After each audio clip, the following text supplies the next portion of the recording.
My name's Eleanor Wilson. I am the editor of Studio Potter Journal. We have a table in the resource hall, 47. Come visit us. And I am here to introduce Elizabeth Cohen, who is going to talk to you about teaching deafblind students today. I know Elizabeth because she and I worked on an article for the last issue we published on education for Studio Potter, but also because Elizabeth was a Studio Potter board member for several years, I think 7 years. And so we've become well acquainted. A little about Elizabeth. She lives in Wellesley in the Boston area. She's a full-time Studio Potter and mother of 3. She has a BA from Tufts in English and an MA in teaching from Simmons University in Boston. She recently had a solo show of her work at the Society for Arts and Crafts in Boston. And this spring at the Craft Boston Spring Show, she'll be doing a demo of her work. So this is the most recent issue where the article exists that is very much the same content as this presentation. She's going to elaborate. And I think without further ado, I'm going to hand it over to Elizabeth Cohen. Thank you. Thank you. Great. Thanks for being here. Thanks for making the time to engage in what I'm going to share. This is exciting. So I used to teach high school English, and I really missed teaching because I was in the studio a lot. So I thought about ways in which I could teach that were a little more, less formal. And I thought about how we use touch when we use clay, and who really could benefit from that. And then I realized that I live very close to the Perkins School for the Blind, which is a really famous school. If you know Helen Keller, she went there. And I inquired through various people. It took me a little bit of searching how to get in the door. But once I got in the door, how to teach the deafblind students there, because they would benefit the most, I thought, from using clay as a medium for expression, education, physical therapy, occupational therapy, all the things that the students would need. And so I did this pilot program for 5 weeks at the Perkins School. I had 17 students. They were aged 7 to 22. In Massachusetts, special education services go to age 22. They go from 3 to 22, but my students happen to be 7 to 22. And they presented with a range of needs. So when we say deafblind, it could be completely deaf, completely blind, combination of the two. And I'll show you some examples of, how those students would vary. So they each presented with their own profile. Each student was really different. So here we see. Yes, okay, so this is a student named Joey. He was 18, and I gave him some tools, and you could see that he was holding this particular, just a cutting tool, rotary tool, up very close. You could see his eyes. He's wearing these very thick glasses, and he has to bring the tool right up to his eyes because his field of vision is quite small. So where a typical student might just, see all the tools in front of him or her and be able to choose, he had to have it right in the middle of his, right in front of his eyes, and then pick it up and assess what the tool was going to do. That said, once he figured it out, he went to town and made some really cool stuff. So I didn't know any of this. I'm not a special educator. I'm trained to teach public high school English, typically sighted and hearing kids. But I don't have an art therapy background. I don't have a special ed background. So I was doing a lot of observing and watching for cues and how to meet the students where they were. So I was watching this child pick up this tool, and that was really interesting to me. So I seeing how they navigated their way through this new experience. Then I noticed some students were not really wanting to touch the clay, and I learned the term tactile defensive, which basically means they just doesn't feel good to them. No way. So I noticed a teacher doing a hand-over-hand method. So they would gently, guide the student. The student might want to hold a tool because that's an extension of the hand where they didn't really have to touch the clay, but they could, move it and manipulate it and express through it.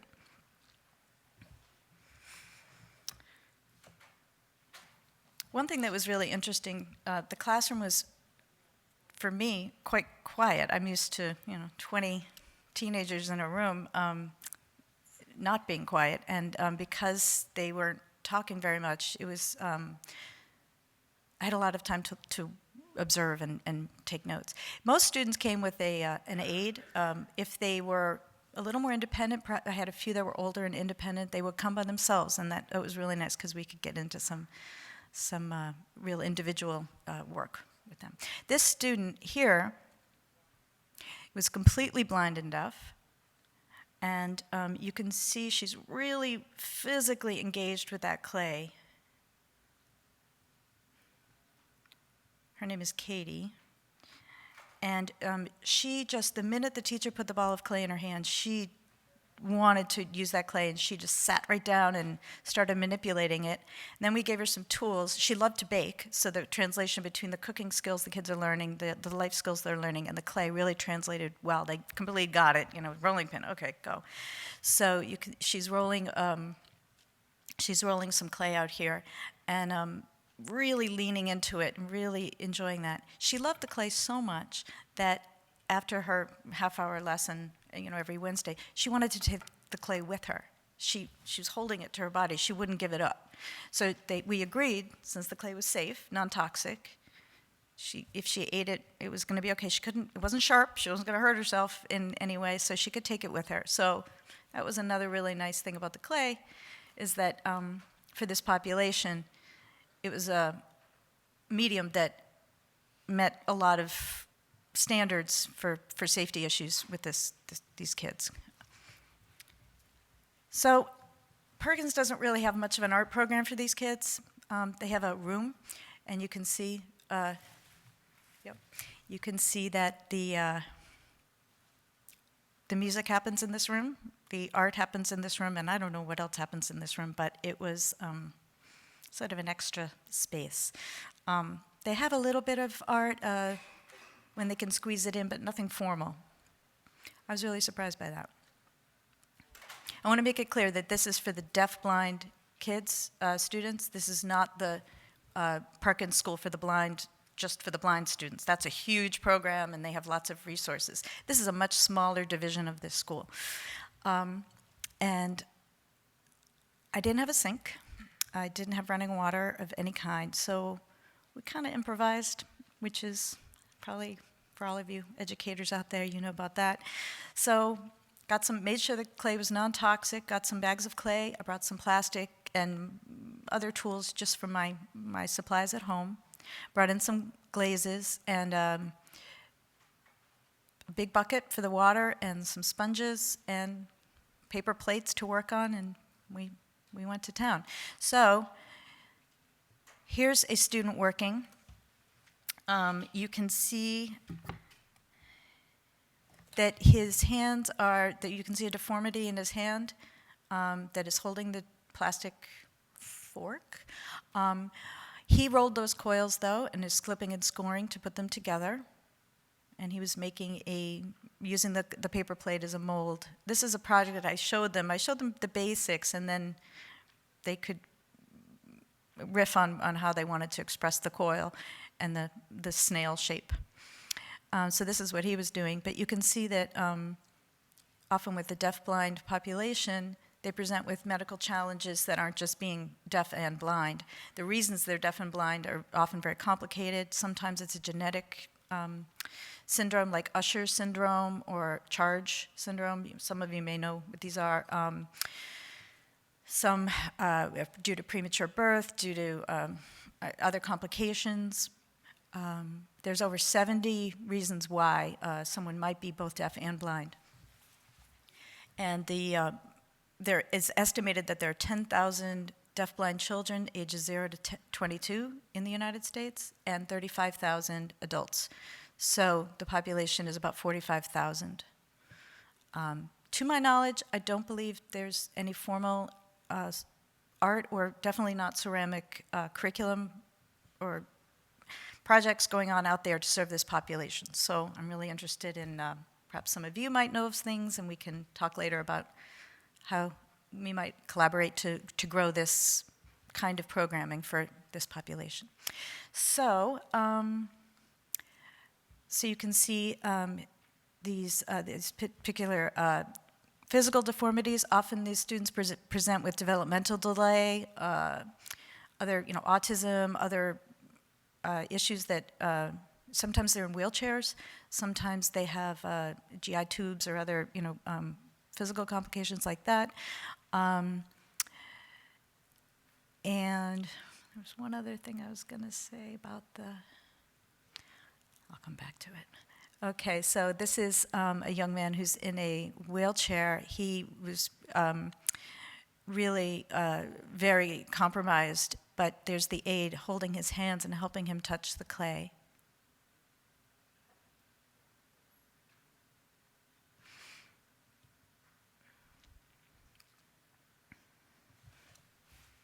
Sometimes they also, I remember what I was going to say, they have a low muscle tone, so just even touching the clay and squeezing the clay, it's really therapeutic, helps with all that fine motor, gross motor stuff that is very important to their learning. Sometimes also, if a student is deaf and blind, because of the medical complications, the reasons why they're deaf and blind to begin with, they often can't smell. So that's another sense that is they don't have. So the touch becomes even more important. It's really how the primary way they can navigate the world.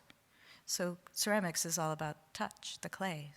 So this is has so many ways it can serve that population. And interestingly enough, the aides all wanted to get involved too. All the teachers and aides, they wanted to make pots. So here's Antonio. He's a high-functioning kid. I think he was about 21. And he came alone. And so he and I had a lot of fun trying to communicate. And I know a little bit of sign, so I could sign. He could read, so we could write things down. And we had a good time. He loved this class. As you can see, he is pinching away. He decided he was going to make an entire set of bowls and give them all to his family. So it allowed him a sense of pride, a sense of accomplishment, to give something to his family who he adored, so to share, not to mention all of the therapeutic aspects of working with the clay, but he just had a blast. So he came in as often as possible.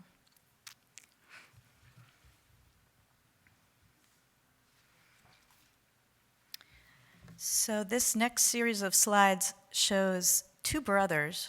This is the younger brother. His name is Osama. His older brother is Muhammad. They recently came to Massachusetts to attend this school because they both have Usher syndrome, and two of the other siblings do too. Clearly it's congenital and genetic in the family, but they were born deaf, and they're slowly losing their sight, so that it's a tunnel vision thing. So eventually they will not be able to see. So he's about 14. One of the other challenges with these two brothers was they don't speak English. So they didn't know how to sign. They didn't know ASL. They're deaf, and they don't speak or read English. So communicating with them had multiple challenges. Not to mention there were cultural challenges. They were very religious, and the school had to negotiate even them having female teachers. So there were a lot of challenges. However, once we got them in front of the clay, they exploded. It was amazing. So here's Osama. He was tactile defensive, did not want to touch the clay. But the minute we gave him it was a Play-Doh tool or some plastic tool, you could see he's starting to write and make marks. And then we learned he loved the Minions characters, so he could then start to draw minions. I think if you can see behind him, there's he drew a minion. I don't know if you can see it. Yep, you can see it. It's on his T-shirt too. So then he had a mode of expression, and he just kept going and going. He rolled the slabs out too. Then his brother was a very different kind of personality. He was 18, very meticulous, very serious, he would push in his chair, he would very careful. And he made the assignments, he rolled the coils, you could tell he was kind of bored, whatever. But the minute he could just have that clay and be independent, he furiously started sculpting this creature. And I realized, I couldn't ask him, but I realized he was sculpting a lamb.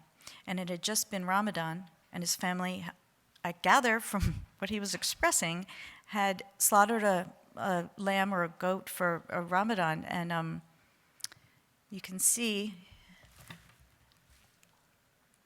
he's cutting the neck of the animal.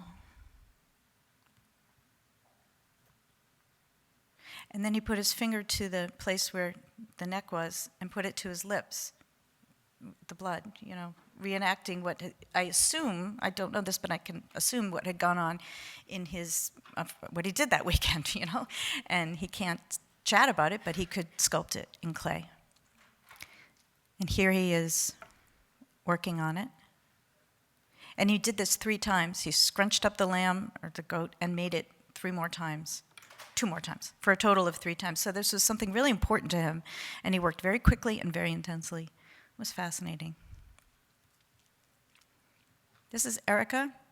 She's from Mississippi or Louisiana, so some kids do board there, and she missed her mom a lot, so she made this for her mom. She was an older student, pretty high functioning, and she could write, so she wrote Mom and Erica and made that for her mom. So we taught her slipping and scoring and attaching, and she planned out the whole thing. This is Marius, I think his name is, but I just love his energy. So this kid had boundless energy. It's one of these kids, it's hard to rein in. And he could just pound that clay. You see he's got all the tools on the table there, and he could just, you can see the clay is midair. He was going to town, and the clay also allowed the kids to work out energy.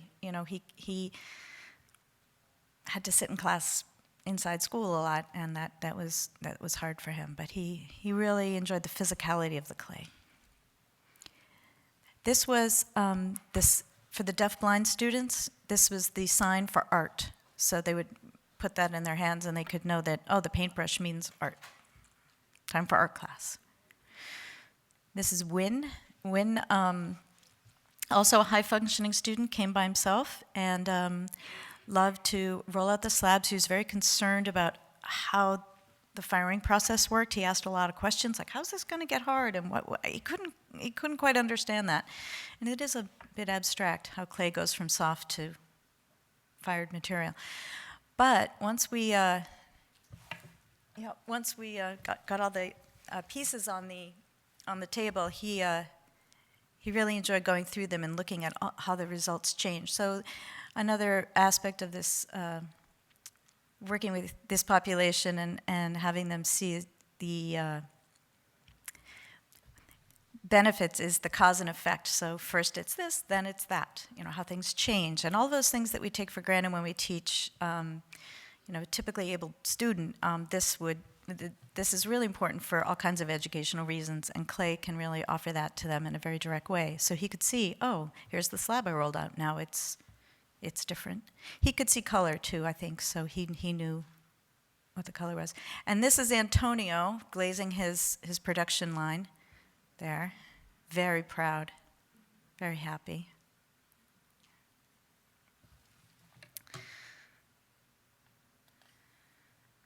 So the program was very well received by the staff, by the teachers, by the kids, administrators, so I was really happy. And then I said, well, would you like some more programming? And they said, great, when can you come back? And I said, great, I'll come in the fall. And they said, okay, well, you'll volunteer, right? Because this is all volunteer. I said, well, can you pay me? And that was that's where I really ran into a little bit of a stumbling place because while they loved the program, they didn't have the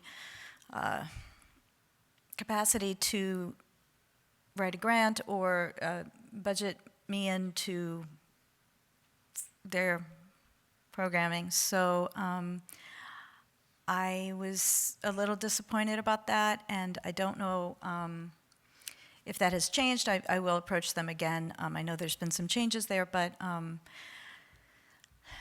it was, and you've probably experienced this with the volunteering and getting paid conundrum, but I'm still trying to figure all that out. I'm also still trying to figure out how to grow this programming. I'm thinking of perhaps partnering it with the art therapy world or the medical world or educators. So all of you here, please, I'm going to turn this over to questions and comments, and maybe we can share some ideas. And if you do want to reach me, please feel free to email me or contact me via my website. Be really happy to share more, just throw it against the wall and see what sticks kind of thing, because this is new to me too. This issue of the Studio Potter, it's the education issue, I believe it's available online. It's also, if you want to subscribe, or I think you can just buy this issue, they're in the resource hall. So it details my experience and what I was talking about today. This is a thank you note from two brothers. I don't think you saw slides of them, but they were both identical twins with the same deaf blindness, and they made me this card to say thank you.